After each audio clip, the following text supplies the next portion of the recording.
નમસ્કાર, welcome to ઈ વિદ્યા. આજે આપણે ડિસ્કસ કરવાનું છે ચેપ્ટર નંબર 1. ચેપ્ટર નંબર 1 છે હિસાબી પદ્ધતિ અને પારિભાષિક શબ્દો. પ્રશ્ન એવો આવે કે કોમર્સની અંદર એક વિષય છે નામાકીય પદ્ધતિ.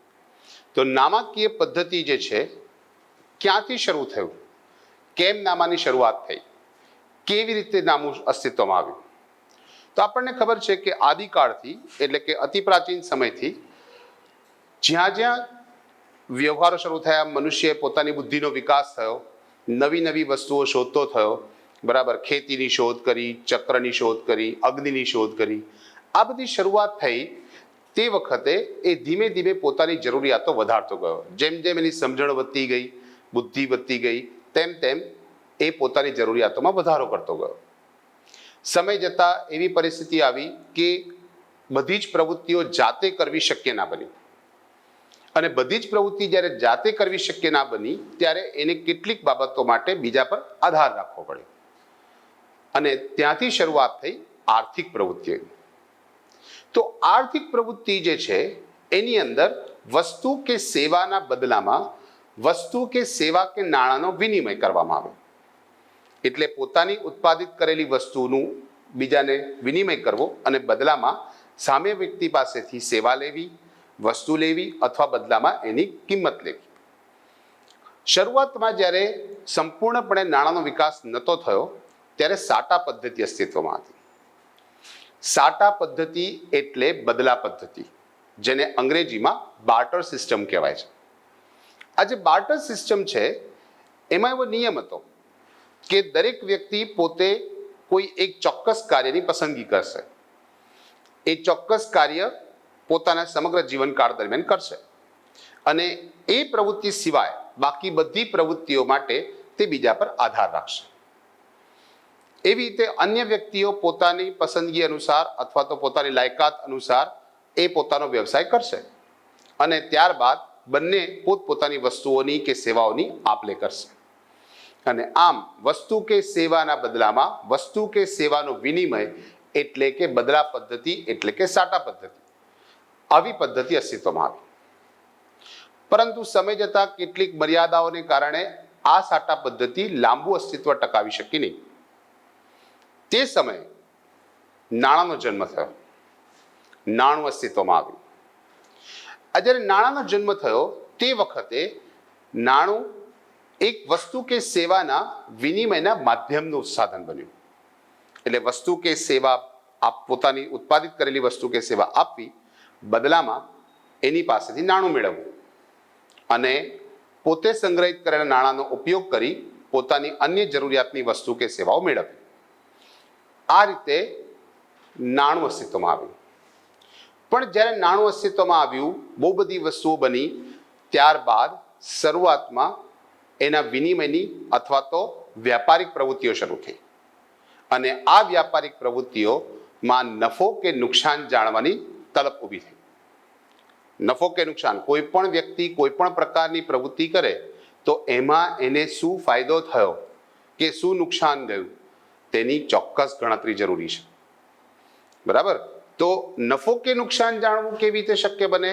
તો કે જ્યારે વસ્તુનો નફો કે નુકસાન જાણવો હોય તો તમારે બધા જ વ્યવહારો એટલે કે જેટલી પ્રવૃત્તિઓ કરી છે એનો તમારે હિસાબ રાખવો પડે. અને ત્યાંથી શરૂઆત થઈ હિસાબી પદ્ધતિ. આ હિસાબી પદ્ધતિ જે છે એ હિસાબી પદ્ધતિ ભારતની અંદર ચાણક્ય દ્વારા રજૂ કરવામાં આવી હતી. ચાણક્ય, જેનું બીજું નામ છે કૌટિલ્ય, તેમને એક પુસ્તક રચ્યું હતું. મૌર્ય સામ્રાજ્યના સમયમાં ચાણક્યએ પોતે એક પુસ્તકની રચના કરી હતી જેનું નામ હતું અર્થશાસ્ત્ર. પરંતુ એ અર્થશાસ્ત્રની અંદર હિસાબો રાખવાની જે પદ્ધતિ છે, જે કળા છે, એનું વર્ણન તેમણે કર્યું હતું. વિદેશની વાત કરીએ એટલે કે પશ્ચિમના દેશોની વાત કરીએ તો પશ્ચિમના દેશોની અંદર શ્રી લ્યુકા પેસિયોલી, જે ઇટાલીમાં એક ફાધર તરીકે કામ કરતા હતા, એક ચર્ચના ફાધર હતા, બરાબર, તેઓએ પોતાનું એક પુસ્તક રચ્યું હતું અને એ પુસ્તકમાં તેમને નામાનો ઉલ્લેખ કર્યો હતો કે નામું શું છે, નામાકીય પદ્ધતિ શું છે. બરાબર. એટલે ભારતની અંદર આપણી પાસે ચાણક્ય છે કે જે આપણે ભારતની એક હિસાબી નીતિ વિકસાવી હતી, અને બીજો વ્યક્તિ જે લ્યુકા પેસિયોલી જે ઇટાલીના પાદરી હતા, બરાબર, એમને આ શરૂઆત કરી હતી. તો શું છે નામું અને નામા વિશે શું જાણી શકાય એના વિશે આપણે ચર્ચા કરીએ. તો નામાની અંદર સૌથી પહેલા એક એની વ્યાખ્યા આપેલી છે. અમેરિકન ઇન્સ્ટિટ્યૂટ દ્વારા રજૂ કરવામાં આવેલી એક વ્યાખ્યા છે, બરાબર. તો વ્યાખ્યા બહુ સરસ છે. વ્યાખ્યામાં ઉલ્લેખ કરેલો છે કે આંકડાકીય માહિતીઓ એટલે કે જે આપણે પહેલી શબ્દની અંદર વ્યાખ્યામાં આવે છે પહેલો પોઈન્ટ કે નાણાંના માધ્યમથી માપી શકાય તેવા, નાણાંના માધ્યમથી માપી શકાય તેવા વ્યવહારોને નોંધવાની, એટલે બધા જ વ્યવહારો લખવાના, તેનું વર્ગીકરણ કરવાનું, એ બધા જ વ્યવહારોને અલગ અલગ વિભાગોમાં વહેંચી દેવાના, તેનું પૃથક્કરણ કરવાનું અને તેના પરથી તારણો કાઢવાની પ્રક્રિયાને હિસાબી પદ્ધતિ કહેવાય છે અથવા તો નામું કહેવાય છે. આ એક વ્યાખ્યા છે, બરાબર છે. જે વ્યાખ્યાની અંદર શું લખેલું છે કે ફરી એકવાર આપણે જોઈએ કે નાણાંના માધ્યમથી માપી શકાય તેવી આંકડાકીય માહિતીને અથવા તેવા વ્યવહારોને કેવી રીતે રજૂ કરવાના છે. સૌથી પહેલા એનું નોંધણી કરવાની છે, ત્યારબાદ એનું વર્ગીકરણ કરવાનું છે, વર્ગીકરણ કર્યા બાદ એના પૃથ્થકરણ કરી તેમાંથી તર્ક આધારિત એટલે કે બુદ્ધિપૂર્વક શું કરવાના છે, તારણો કાઢવાની જે પ્રક્રિયા છે એને આપણે શું કહીશું, નામું અથવા તો નામાકીય પદ્ધતિ કહીશું. હવે આ જે નામાની પદ્ધતિ જે છે એની અંદર કેટલાક મુદ્દાનો આપણે સમાવેશ કર્યો. પહેલો પોઈન્ટ આપણે જે ચર્ચામાં કરીશું એ છે કે નાણાંના માધ્યમથી માપી શકાય તેવું.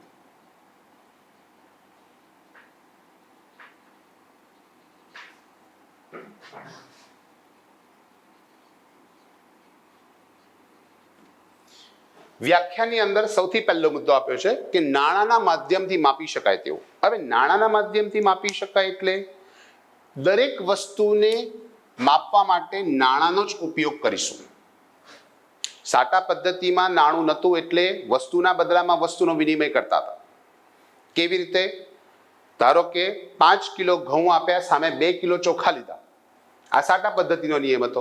હવે ત્યાં નાણું અસ્તિત્વમાં જ નહોતું, પણ આપણે જ્યારે હિસાબો લખીશું તો હિસાબો લખવામાં કેવી રીતે લખીશું કે 5 કિલો ઘઉંના બદલામાં 2 કિલો ચોખા, બરાબર, 5 કિલો ઘઉંના બદલામાં 1 તોલો અથવા તો અડધો તોલો સોનું, 5 ગ્રામ ચાંદી. કેવી રીતે માપીશું? એટલા માટે અહીંયા આગળ જે કંઈ બી વ્યવહાર છે, વ્યવહારની પહેલી શરત આપી છે કે નાણાંના માધ્યમથી માપી શકાય. દરેકે દરેક વસ્તુ અને સેવાઓનું મૂલ્ય નક્કી કરવાનું અને એ મૂલ્ય આપણે હિસાબોમાં નોંધીશું. જે વસ્તુને નાણાંના માપથી માપી શકાતું નથી તેને હિસાબી ચોપડામાં નોંધી શકાશે નહીં, બરાબર. એટલે પહેલો ઉપયોગ આપેલો છે નાણાંના માધ્યમમાંથી માપી શકાય તેવું. બીજો મુદ્દો જે આપેલો છે આર્થિક બાબતો.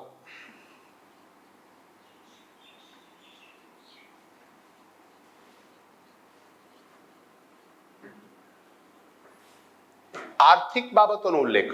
આર્થિક બાબતો કોને કહેવાય? તો કે જે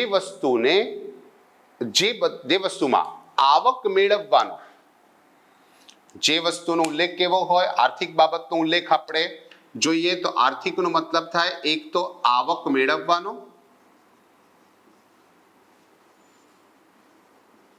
અથવા તો ખર્ચ કરવાનો.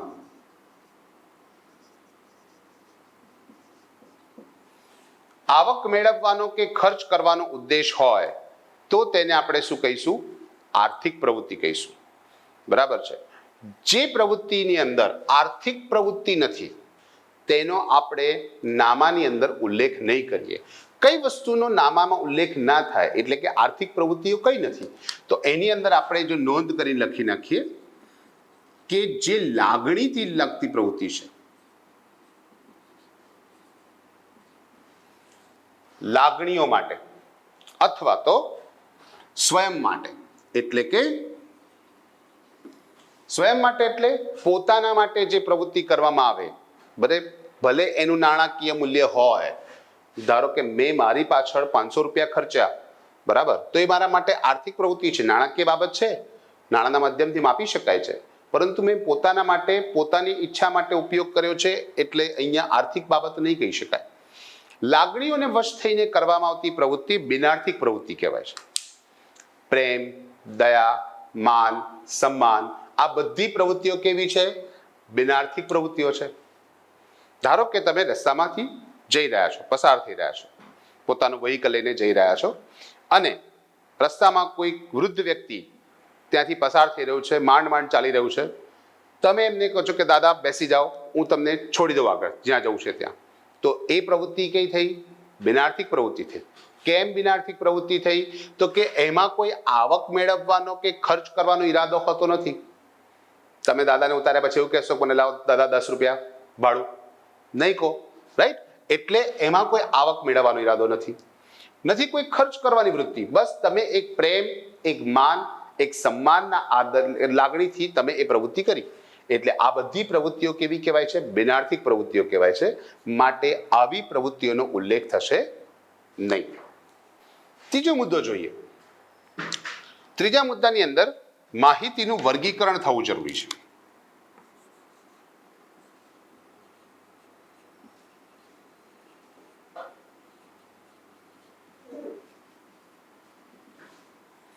વર્ગીકરણ અને વિશ્લેષણ. વર્ગીકરણ અને વિશ્લેષણ શું છે? તો કે સામાન્ય રીતે માહિતીનું જ્યારે વર્ગીકરણ કરવાની વાત આવે તે વખતે આ માહિતીની અંદર માહિતીઓમાં કયા પ્રકારની આવક છે, એટલે કે આવકને લગતા વ્યવહારો કયા છે, ખર્ચને લગતા વ્યવહારો કયા છે, મિલકતને લગતા વ્યવહારો કયા છે, અલગ અલગ પ્રકારના વ્યવહારોનું વર્ગીકરણ કરવામાં આવે છે. બરાબર? બધા જ પ્રકારના ધંધાકીય પ્રવૃત્તિમાં બધા જ પ્રકારના વ્યવહારો થતા હોય, બરાબર? એમાંથી માત્ર આપણે નાણાંના માધ્યમથી માપી શકાય તેવા આર્થિક વ્યવહારોને આપણે ધ્યાનમાં લઈશું, અને એ આર્થિક વ્યવહારોને ધ્યાનમાં લીધા પછી એ વ્યવહારોનું આપણે વર્ગીકરણ કરીશું. ધારો કે ₹15,000નો માલ ખરીદ્યો, તો એ માલને લગતો વ્યવહાર છે, એટલે કે વસ્તુને લગતો વ્યવહાર છે. સામાન્ય રીતે માલ શબ્દનો ઉલ્લેખ ધંધાકીય પ્રવૃત્તિમાં સામાન્ય છે. પણ માલ શબ્દ શું છે? તો કે જે વ્યક્તિ જે તે વસ્તુનો ધંધો કરતો હોય, એટલે કે એના વ્યવહાર કરતો હોય, વિનિમય કરતો હોય, તે વસ્તુ તેના માટે માલ કહેવાશે. બરાબર છે? તો માલના લગતા વ્યવહારો, ધારો કે કાપડનો વેપારી છે, તો કાપડના વેપારી માટે કાપડ માલ કહેવાશે. અને સ્ટેશનરીનો ધંધો કરે છે તો એના માટે સ્ટેશનરી એ શું કહેવાશે? માલ કહેવાશે. તો માલ શબ્દની વ્યાખ્યા આવી છે. તો માલ ખરીદ્યો એટલે કે સ્ટેશનરી વાળા વ્યક્તિ કહે કે મેં સ્ટેશનરી ખરીદી, સ્ટેશનરી વેચી, બરાબર છે? તો એ માલને લગતા વ્યવહારો થયા. એવી રીતે મિલકતને લગતા વ્યવહારો પણ છે. મિલકત, ધંધાની અંદર જે ચીજ વસ્તુ આપણને મદદરૂપ થશે એ બધી વસ્તુઓને આપણે શું કહીશું? મિલકત કહીશું. તો બધા જ પ્રકારની મિલકતો છે, ફર્નિચર છે, વાહન છે, ધંધાની અંદર બીજા અન્ય કોઈ પણ પ્રકારના સાધનો છે, કોમ્પ્યુટર છે, બરાબર? આ બધી જ વસ્તુ ધંધા માટે મિલકત કહેવાશે. તો એ બધા જ પ્રકારના મિલકતના વ્યવહારનું વર્ગીકરણ કરવાનું. ધંધા માટે જે ખર્ચ છે એ ખર્ચના વ્યવહારોનું વર્ગીકરણ કરવાનું. ધંધામાં જે આવક છે એ આવકના વ્યવહારોનું વર્ગીકરણ કરવાનું. વર્ગીકરણ કર્યા બાદ તેની યોગ્ય રીતે નોંધણી કરવાની. વ્યવહારોનું વર્ગીકરણ થઈ જાય પછી સમાન વ્યવહારોની નોંધણી કરવામાં આવે.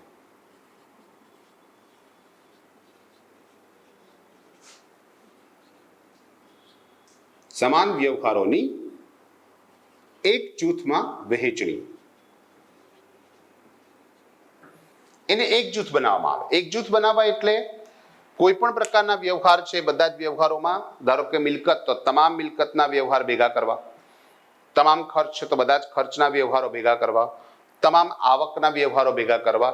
આમ કરીને વિશ્લેષણ કર્યા પછી, જેને પૃથ્થકરણ કરવાની પદ્ધતિ કહેવાય, માહિતીનું વર્ગીકરણ કરી દીધું, બધું છૂટું પાડ્યું. છૂટું પાડ્યા પછી એનું પૃથ્થકરણ એટલે કે વર્ગીકરણ થયા બાદ એનું એક જૂથ બનાવવામાં આવે. એટલે કે તમામ પ્રકારના એક જ પ્રકારના વ્યવહારો એક ગ્રુપમાં મૂકવામાં આવે અને બીજા પ્રકારના વ્યવહારો બીજા ગ્રુપની અંદર મૂકવામાં આવે. તો આ પદ્ધતિને કહેવાય સમાન વ્યવહારોનું એક જૂથ ઊભું કરવું.